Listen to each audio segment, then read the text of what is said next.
All right, good afternoon, everybody. Good afternoon. It's about 1:30, right on time for all of you. Oh, boy.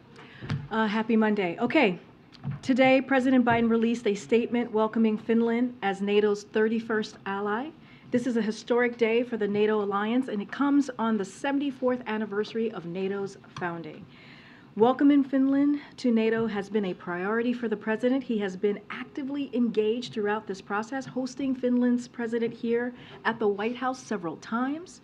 The Senate acted in near record time to advance the ratification process, and Finland's ratification process, which took less than 1 year, is the fastest ratification process in NATO's modern history. We also look forward to welcoming Sweden as a NATO member as soon as possible and encourage Turkey and Hungary to conclude their ratification process without delay. Both Finland and Sweden are strong democracies with highly capable militaries who share our values and vision for the world. As President Biden said, when Putin launched his brutal war of aggression against the people of Ukraine, he thought he could divide Europe and NATO. He was wrong. Today, we are more unified than ever, and we will continue to preserve transatlantic security, defend every inch of NATO territory, and meet any and all challenges we face. Now, to support Ukraine, today, the Biden-Harris administration is announcing 2 critical new packages of security assistance that include significant new air defense capabilities, more ammunition for U.S.-provided HIMARS, and anti-armor and motor systems, as well as rockets, artillery, and tank ammunition that Ukraine is using to defend itself. It is the 35th time the administration has authorized the use of presidential drawdown authorities to send much-needed assistance to Ukraine to meet its immediate battlefield needs. And we are also providing equipment throughout Ukraine's Security Assistance Initiative to help Ukraine with its longer-term security assistance requirements. President Biden's commitment to supporting Ukraine is clear. We will continue to work with our allies and partners around the world to support Ukraine as they defend their democracy and to impose costs on Russia as it continues its unconscionable, unprovoked war of choice. And finally today, as you will see momentarily, President Biden will meet with the President's Council of Advisors on Science and Technology. The meeting will focus on the risks and opportunities that artificial intelligence technologies pose for individuals, society, and national security. The President will discuss the importance of protecting rights and safety to ensure responsible, innovative, and appropriate safeguards. The President believes that tech companies have a responsibility to make sure their products are safe before making them public. And so he will also reiterate his call on Congress to pass bipartisan privacy legislation to protect kids, limit personal data tech companies collect on all of us. With that, Sungmin, you want to kick us off? I have 2 topics. Sure. I was wondering on the pretty remarkable developments in the Tennessee legislature where Republican lawmakers are moving to expel Democratic lawmakers for their role in gun protests. And I'm wondering if the White House, the president, what the reaction is to these attempts to expel these members. Do they think it's justified, not justified, and everything that's kind of happening in that legislature after the Nashville shootings last week? So a couple of things. Look, as we know, and you heard me speak to it, you heard the president speak to this, the First Lady speak to this last week, what we saw in Nashville, that horrific event of 3 kids and 3 adults essentially being murdered at school, was heart-wrenching and infuriating. Our hearts go out to their families. We understand that it's going to take some time to even move forward from such a tragic loss. Look, as you saw, and I'm sure been reporting, 7,000 students peacefully marched to the Capitol to confront their lawmakers for their failure to keep them safe at school. And what did the Republican legislators do, as you just laid out, Sungmin? They're trying to expel these 3 Democratic legislators who joined in the protests. And so, look, what we're seeing from Florida to Tennessee in the United States are Republican officials who are doubling down on dangerous bills that make our school places of worship and communities less safe. And so they are, by doing what they're doing with these 3 Democratic legislators, they're shrugging in the face of yet another tragic school shooting while our kids continue to pay the price. That's what we're seeing every time that we hear one of these tragic events. President has been clear. Too many lives are being ripped apart. Communities are being ripped apart with this gun violence, which is an epidemic in our country. This is why he's taken the actions that he has these first 2 years and continues to have with executive action, historic executive action. And he's going to continue to call on Congress to ban assault weapons and high-capacity magazine, require safe storage of firearms, eliminate gun manufacturers' immunity from liability, and require background checks for all gun sales, and for state officials to take action at the state level. But again, Republican legislators, to your question, want to play politics and not put the lives of our kids first. And on the second topic, can the White House give us an actual timeline of when they expect the wrongfully detained designation for Mr. Gershkovich? So I have a couple of things. I have some updates for you on that. And some of this you guys already know. Look, we're going to continue to call for the release of Evan Gershkovich. As I said, these charges are ridiculous. Evan is not a spy. Evan has never been a spy. Evan has never worked for the U.S. government, and he is an independent journalist employed by the Wall Street Journal, as you all know. This is a case that is a priority for this president. A couple of things that occurred over the weekend that I'll just lay out for you here. Secretary Blinken spoke directly with Russian Foreign Minister Lavrov to convey that the United States is gravely concerned that Evan's detention is unacceptable and that he should be immediately released. The secretary also urged the Kremlin to release immediately Paul Whelan. And since the administration was first alerted to this case, the State Department has continually attempted to secure consular access to Evan as it relates to the designation of wrongfully detained. And I'll say this, that process, the state has a process that is currently ongoing. It's playing out. And so I would refer you to the state on any specifics of that piece. There's a couple of things I do want to add just to give some folks and the American people just more broadly what that process is, because I know there's a lot of interest. I'm not going to get into specifics of the internal deliberate process, but the Department of State reviews cases of U.S. nationals detained abroad to determine if they are wrongful. The review assesses the facts of the case against criteria laid out in the Levinson Act. And so, again, without speaking to this particular case, a wrongful detention determination means that a couple of things, that the teams at the National Security Council, various offices at the Department of State, including the Special Envoy for Hostage Affairs and other U.S. government agency, will collaboratively work with colleagues inside and outside the government to develop a strategy to secure individuals' release, and just wanted to give that kind of broad scope of how this process works and what it actually offers. Is that a matter of days? Is that a week, more than a week? Because obviously there's an urgency. I understand the urgency. There is an urgency for this president. I have just said, this is a priority for the president. This is a process that is playing out currently in the State Department, and they would have more specific on timeline. Just to follow up on that, given that you're reiterating what an urgent priority it is to get him back home, at this point, would the administration say that anything is on the table to try to get him back home? As you know, we try to be very careful, especially as we are having these conversations. I'm not going to get into specifics on what's playing out, what's on the table, what's not on the table, just not going to do that from here. Again, as I just stated, this is a priority for this president, and I'm just going to leave it there. So at this point, you couldn't say whether a potential prisoner swap, for example, is or isn't on the That is not something that I'm going to be just laying into from here at the podium. And I did want to ask about the Donald Trump arraignment. I know you're not going to comment about the legal proceedings. You've said that many times, but can you give us any sense of how President Biden is taking all of this in just as a moment in American history? Obviously, he's a consumer of news. Has he been watching, reading the developments that are unfolding right now? So first, I have to say it's an ongoing case, so we're just not going to comment on the case specifically itself. Look, the president's going to focus on the American people like he does every day. He is not, this is not something that is a focus for him. He is going to focus on things like making sure that we continue to lower prices for the American people. Of course, this is playing out on many of the networks here on a daily basis for hours and hours. So obviously he will catch part of the news when he has a moment to catch up on the news of the day. But this is not his focus for today. Have you spoken to him in recent days about these developments? I have not. I have not focused. I have not spoken to him in the recent days on these developments. It's not. Again, it's not our focus.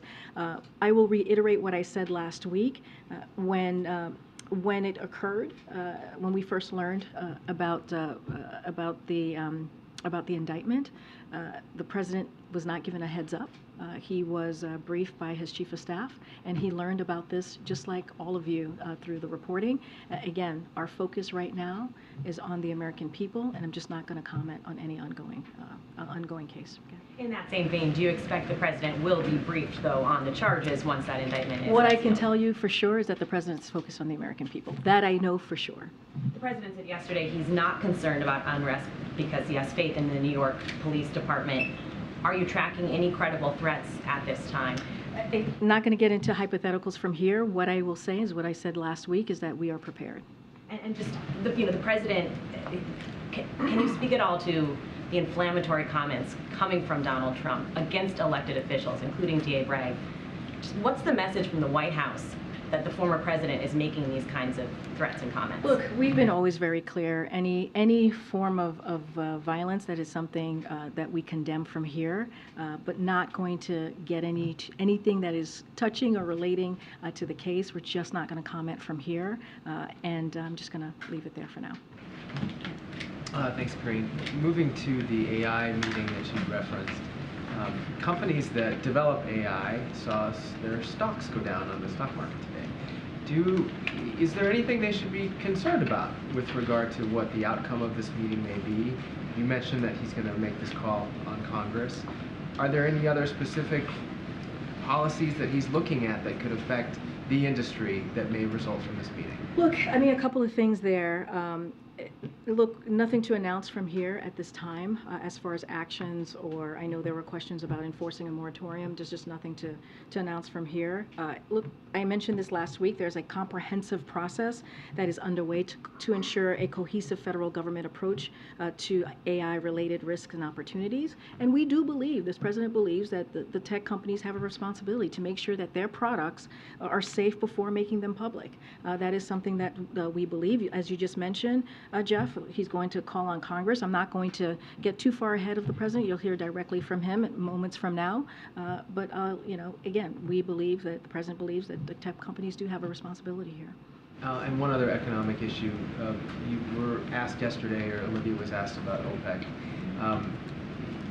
There seems to be an impression that the White House is less concerned about this move by OPEC than maybe it has been by others, other moves rather.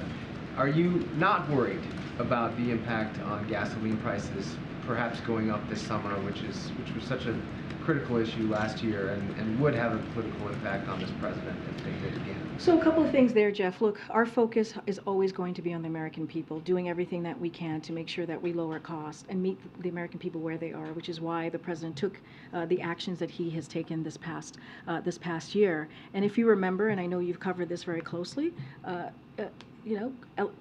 analysts had said last year that prices were going to go up, and that did not happen.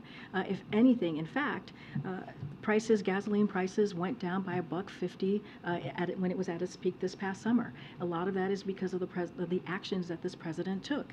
And just to give you a little bit more, the price of oil has been trading around $80 a barrel over the past month. They are around 110 and 120 a barrel last year.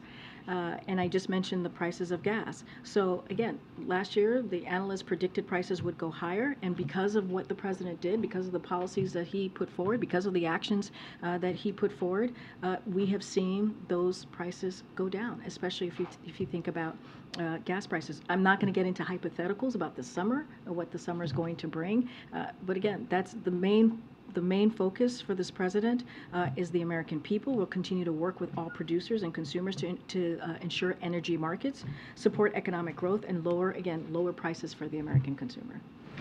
Yeah, okay. I'll come to that. Okay. Thanks, Karine. Just in that vein, I mean, the president specifically said, when asked about OPEC Plus, it's not as bad as you think. Can you just clarify specifically what he was saying and why is it not as bad? I mean, I kind of touched on it already, which is last year analysts were predicting that the prices were going to increase, and it didn't. And a lot of it is because of the actions that this president took. And we see that in the price of oil per a gallon. We see that in the gas prices. And so, that is what the president's going to continue to focus on how do we lower the prices for the American people. That's why the Inflation Reduction Act is so important. When you think about energy security, that's why many of the other, like CHIPS and Science Act, all of the other bipartisan infrastructure legislation, those historic pieces of legislation are so critical and important. So again, analysts were wrong a year ago, and we have the data to prove that. Is there any thoughts of tapping the strategic petroleum reserves again, or maybe going to Venezuela? I mean, are those Biden in the fall talked about other alternatives? Are those some of the alternatives that they're considering now? So look, I'm not going to getting into hypotheticals, especially about any market predictions that have proven wrong in the past, as I just mentioned. Look, what we know is what the president has done has worked. I'm just going to leave that there and not get into hypotheticals. Okay. Karine, has the president been briefed on the security operations underway in New York in advance of the former president's arraignment? Don't have any preview or conversations to share with all of you. As you know, the president gets the daily presidential briefing every morning, but I just don't have anything specifically on that. All I can say is that the president is that we are prepared, and don't want to get too much into hypotheticals from here. And in this moment where there are some prominent Republicans talking specifically about whether Americans can trust the justice system here. We've seen President Biden say he does have faith in the legal system, but can you help Americans understand why this isn't a moment for the president to come out and speak more forcefully on the rule of law, or what this could mean more widely? Look, I'm just not going to speak to this case. I'm not going to go beyond what the president shared with all of you, but I'm just not going to speak to an ongoing case. I'm going to leave it there. And finally, on my colleagues reporting yesterday on the Chinese spy balloon that was able to get some sensitive information and transmit it back to Beijing in real time. The administration says there's an assessment underway about just what China may have been able to glean. Can you update us at all on the timeline for how much is left in that review and whether there are any plans to brief Congress over the president to speak publicly about that? So as you mentioned, there is a review being done by the FBI. I believe my colleague spoke to this yesterday. I'm not going to confirm or address that report, but what I'll say a couple of things from here. Look, we knew the flight path of the balloon before it crossed the United States. That's something that I said from here. We took precautions in advance to ensure that it didn't get sensitive information. So also something that I said from this podium during that time. When it comes to technology like this balloon, it has limited additive value compared to other means of intelligent collection. So the bottom line, the administration identified this problem and it did something about it. And again, not going to confirm or address it. As you said, there's an ongoing review. Don't have a timeline on that. Good, Andrew. Thanks. Just to follow up on my colleague, Evan Gershkovich, is the president's plan to speak to his parents? So I don't have any calls to read out at this time. As I said, this is a priority for this president. As I said to your colleague last week, your colleague Evan is on our minds, and we are certainly thinking about them and about him, about Evan, and so we're doing everything that we can to get a counselor to him, and we'll have more to update and share. Just on a different subject, China announced on Friday a cybersecurity probe into Micron Technologies, a major U.S. chip maker.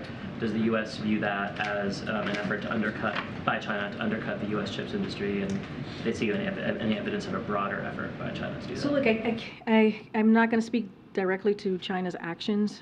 All I can say is the CHIPS and Science Act, as you know, was a bipartisan piece of legislation that was historic, and it speaks to the president's commitment to bring manufacturers back to the United States, to make sure that we have manufacturing jobs right here. We've created under this president more than 800,000 jobs, and you're seeing companies like Micron take action and continue to invest here in America, and that's what the president is focused on. And the president has said from the beginning of his administration mentioned, we are looking for competition with China, not conflict.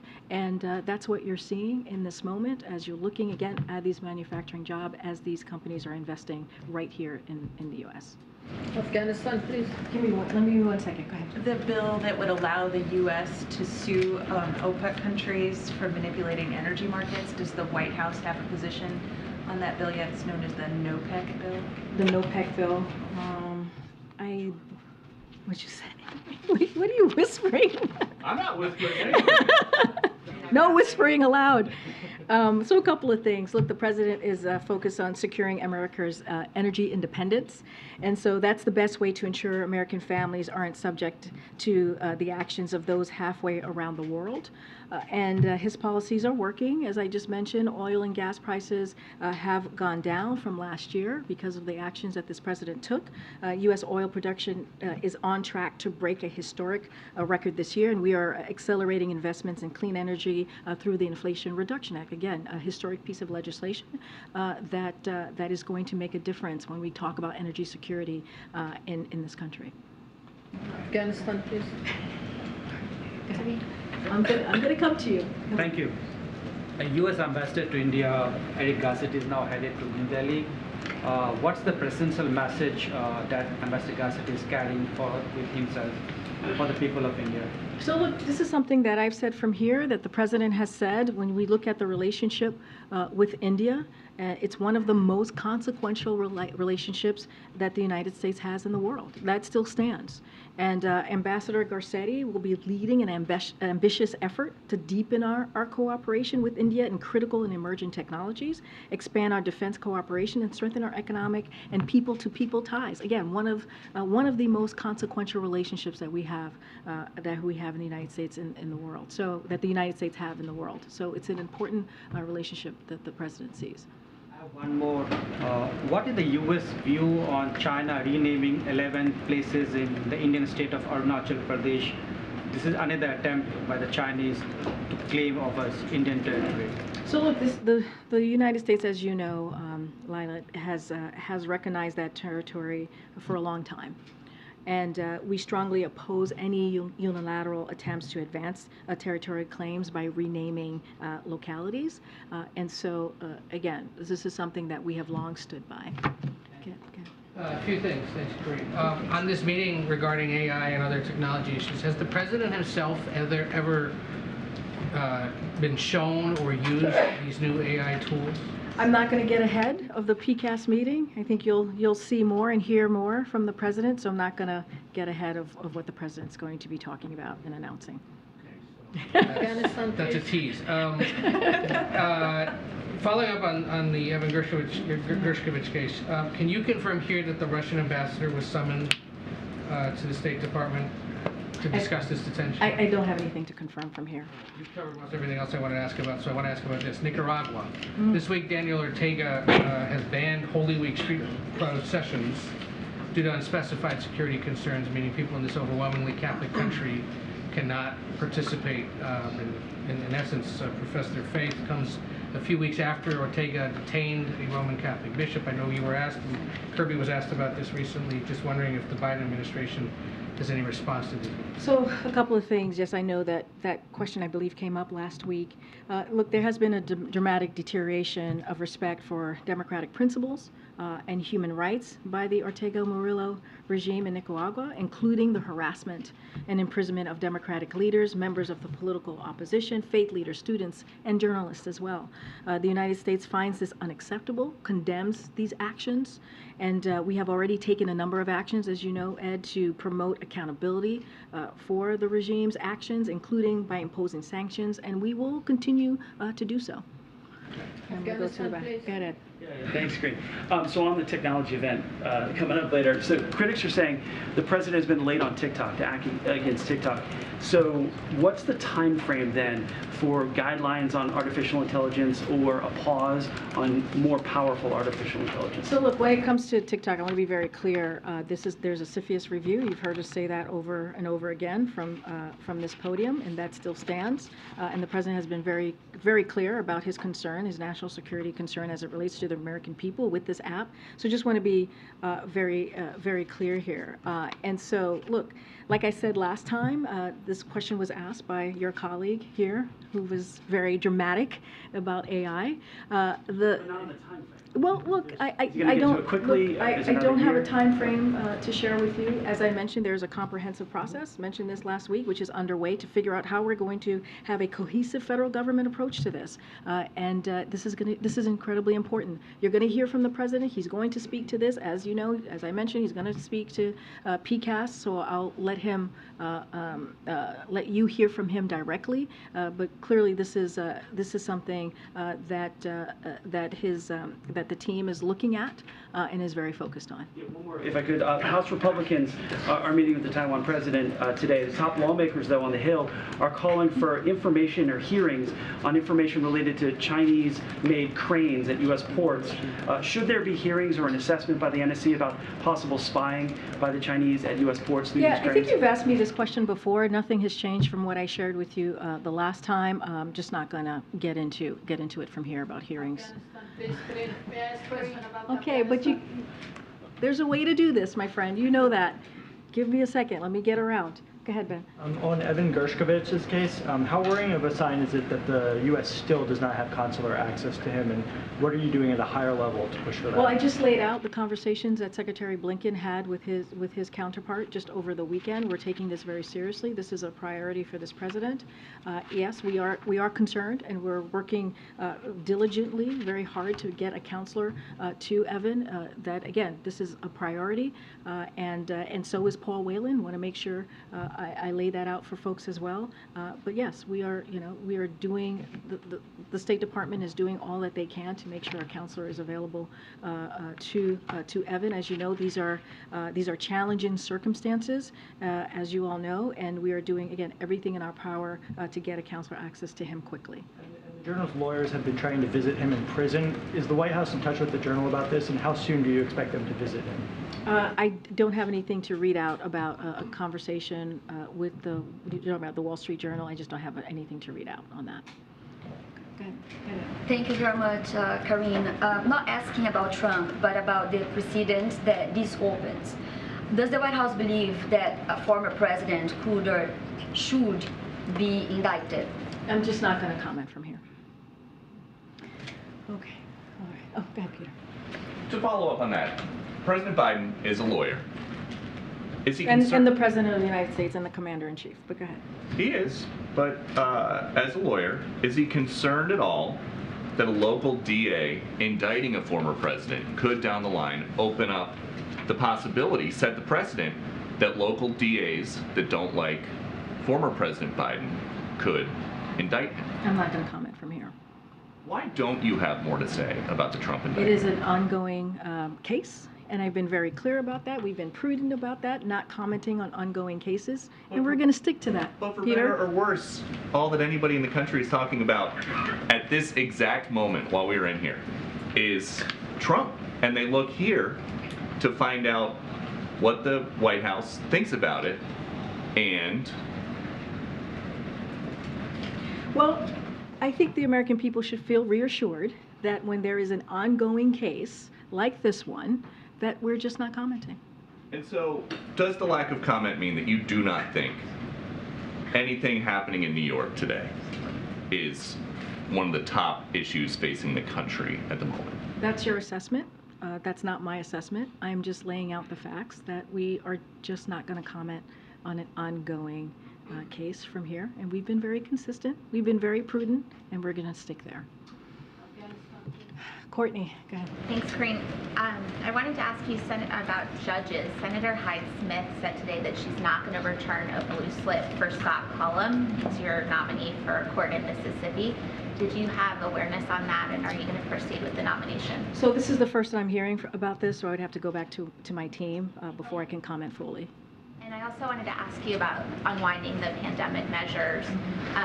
Can you talk about the the requirement that foreign travelers be vaccinated? Is that something that you're reconsidering, or that people should expect to unwind along with the public health emergency as we head toward May 11th? So, look, I'll say more broadly the work that this administration has done since day one, since the president walked into this administration on really dealing with COVID-19 and long COVID, and long COVID continues, right? COVID is still with us. We're in a different place than we have been, and that's because of the work that this president has done. And thanks to those actions, we've seen that progress has been made. We're in better positions to transition out of the emergency phase of this response. That is important because of the comprehensive response that we have had, that this president has pushed forward. And when we have more to say, I certainly will share that closer to May. I don't have anything to preview or to announce at this time. Thank you. Afghanistan. Afghanistan, please. Go ahead. Yes. Yep. Yeah, thank you so much. Are there any circumstances, stepping back from New York, are there any circumstances under which President Biden would consider a pardon for former President Trump similar to Ford's pardon of Nixon? And has that been discussed with any advisors? Is it completely off the table?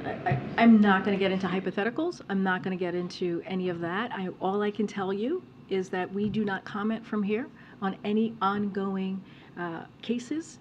Anything that's related to any of those cases, I refer you either to the DA as it relates to what's happening today or the Department of Justice. We're just not going to comment from here.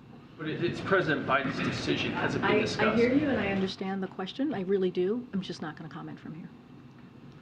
Go ahead. So I noticed when the president was in Minnesota yesterday in what was a fairly wide-ranging economic agenda speech, he did not talk much about inflation, combating inflation and the like. I'm interested in kind of the thought process there, given the strain many Americans have felt because of inflation during his administration. So look, the president has always been very clear when it comes to lowering costs for the American people. That's a priority. That will always be a priority for this president. That's why the Inflation Reduction Act is so important. That's why we've seen the lower prices at the pump. It's gone down $1.50 since the peak this summer. A lot of that is because of what this president has done. And anytime he talks about his economic policy, you always hear him talk about lowering costs. We understand that there's more work to do, and the president's going to continue to do that. That's why he's gone out there to talk about investing in America, his investing in American agenda. And also that's why you see his economic policies are working. When you think about job growth and job creation, when you think about the CHIPS and Science Act, when you think about the Inflation Reduction Act, when you think about unemployment at 3.6% and wages, real wages are higher than they were 8 months ago. So he has an economic policy that's going to build the economy from the bottom up, middle out. That's going to be his focus, but also lowering costs for the American people, something he talks about very often. Following up on that, though, I mean, obviously in that speech he was talking about a lot of his successes. Does he view his combating inflation to be a success? Say that again. You're a little difficult. Successful in combating inflation. I mean, that speech was so focused on what he saw as his successes. Does he view how he's combated inflation to be successful? Look, I think that lowering prescription drug costs, capping insulin at $35 a month for seniors, helping lower energy bills, again, gas prices going down by $1.50 from its peak that it was this summer, that is the president taking action. That is the president meeting the American people where they are. Of course, there's always more work to be done, but this is a president that's taken action. And so that's what you'll hear from him. He's, of course, when he is in front of the American people, he's going to speak to them about what he's doing to make their lives better. And that's what you heard yesterday in Minneapolis. Okay. Or in Minnesota, to be more specific, as a state. The president has spoken repeatedly about January 6th. He gave at least 2 major speeches that I can think of, and he's talked at length in various forums. There were more than 500 active legal cases going on during the time that he made those speeches, all of which potentially could have been affected, would have been affected by whatever his opinions were on the circumstances surrounding those cases. What is different between his being willing to talk about not the specifics of individual cases, but to talk about the issues presented by what happened on January 6th, and questions about, just to put a fine point on it, I'm sort of going on Peter's point, it's like, and frankly, a lot of the questions here, there's an understanding about not wanting to comment specifically about this case, perhaps, but there are issues that are presented. People have been talking about them for weeks now, when a former president, any former president, would be indicted for the first time and arrested for the first time. What is the White House's reticence, and what's the difference between that and this? Done. I'm done. Sorry. No, it's okay.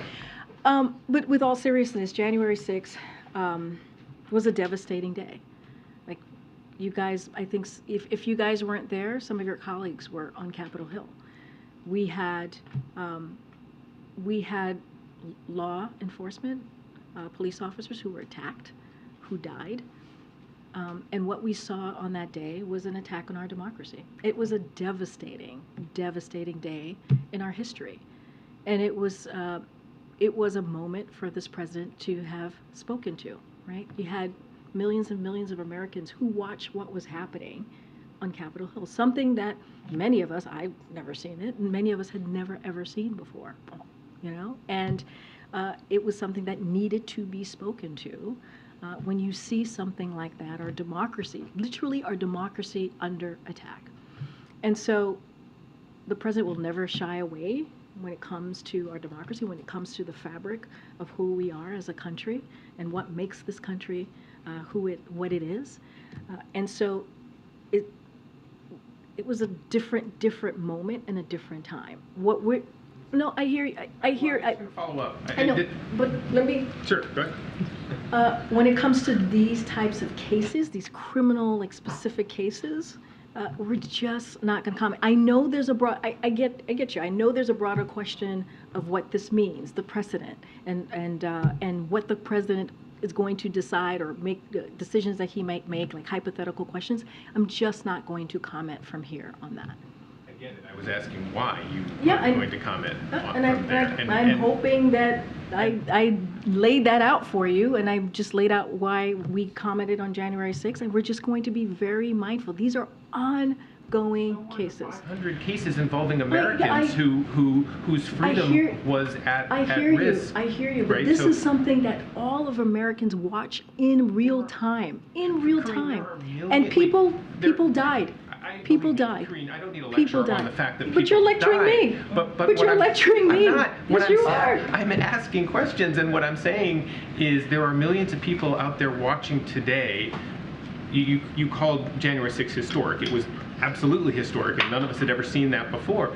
Nobody's seen this before either. There are millions and millions of Americans watching the first time in 250 years a former president be hauled into court and processed for arrest. That means something. That has some effect, potentially, I suspect, on American democracy and on how the rest of the world, the president has talked a lot about how the rest of the world sees the United States in the wake of January 6th. Totally valid.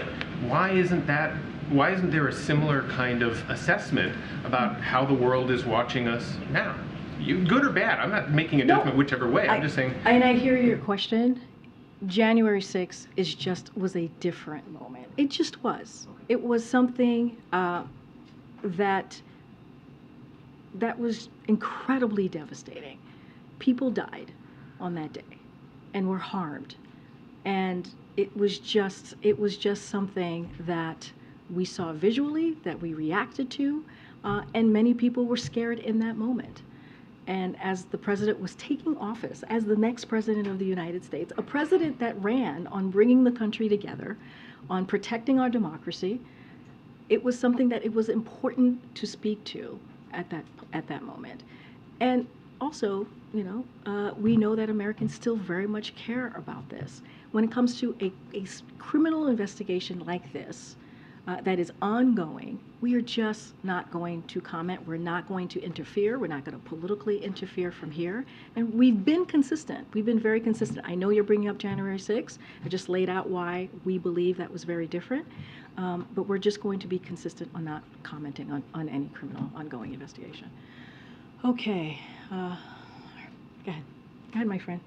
Yes. Thank you. Well, number one, thank you very much for your comment for my traditional dress that Afghan people show reaction and say thanks from Afghanistan, although they are and Taliban president. They say thank you. They were happy because Afghan woman made that dress. And my question is, what's your assessment about Daesh in Afghanistan? Because nowadays Daesh is very active in Afghanistan. So a couple of things there for you, and you're welcome. I was happy to do it. It was a beautiful attire. So when you're talking about, your question again? I was giving you a compliment, and I. What's your U.S. assessment about Daesh in Afghanistan? Got it. So I know that. We will judge the Taliban by their actions and not what they say. The Taliban wants to be accepted by the international community, but its actions over the last year, such as the increasing repression of women, which I know this is an issue that you care about, have only moved the Taliban farther from the outcome. We will continue to engage the Taliban when necessary to protect the interests of the United States. And any other specifics on that particular agreement, I would refer you to the State Department. I'm going to move around. Go ahead, Michael.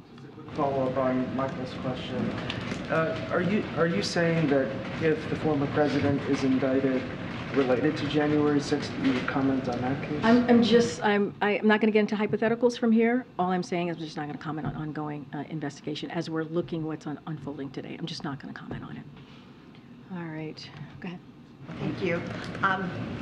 The Vice President just came back from Africa, and it appears to be a very successful trip. She went to 3 nations, and one of them was Ghana.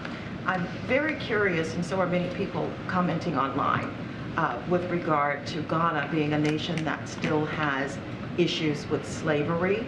I wonder if you could just comment on the U.S. connecting with a nation that has that level of humanitarian crisis. So look, and we've talked about this before when it comes to humanitarian crisis or when it comes to anything related in that vein, we are always going to speak to that. We are, very, I'll even step a little bit further back. When the president held his Africa Leader Summit, he said to the African leaders at the time that we are all in. And we are. And one of the things that we believe that's very important, and you saw from this vice president when she traveled to the continent, the announcement that she made on increasing investments and facilitating economic growth and opportunity, specifically as it in areas of empowerment for young women, which is incredibly important, empowerment for young girls, empowerment for youth entrepreneurship, and those are the things that was incredibly important to that trip as well. Digital inclusion, increasing food security, including adaptation to climate crisis. Those are the things that she talked about. She had deliverables announcing investments that we were making in the continent. And so, look, it was an important trip, and we think that again, it was incredibly successful, and this is going to be a continuation of our commitment to continue to partner and make sure that that continent, the African continent, is not left behind. And so you're going to continue to see that from this administration. Okay, go ahead. Is the administration expecting or preparing for possible Chinese military drills in the event of the Taiwanese president's meeting with Speaker McCarthy tomorrow? So we've been very clear about this when we talk about the president-size transit. It's private and it's unofficial. And look, there should be no overreaction from the PRC. This is a trip. When you look at the transit that is underway, that has been for a long time, has occurred for some time. President Tsai herself has made this transit about 6 times before, and again, there should be no reason for China to overreact here. And I'll leave it at that. There's no, there's no change to our one China policy. We've been very clear about that, and I'll leave it at that. Any specifics that you may have about the trip itself, I would refer you to the Taiwan authorities. On Venezuela, is the White House looking for new diplomatic channels with the government of Nicolás Maduro in Venezuela? Don't have anything else any update to share on that relationship with Venezuela at this time. Go ahead. This is the 78th anniversary of the atom bomb over Hiroshima and Nagasaki, and the G7 next month will be in Hiroshima. Do you know if there's a visit plan to the memorial? And last time you were in Japan, you never got to see anything, so we take a little time to see a few of the sites. Oh, that's so kind. And the second follow-up is that there's great shock in Japan about the arrest of the opposition candidate. It's very common in many parts of the world, but most people didn't expect it to ever happen in America. What do you, just a comment on that? Wait, say that last part again. There's a lot of talk in Japan. There's been a lot of shock in Japan as to the arrest of the opposition candidate.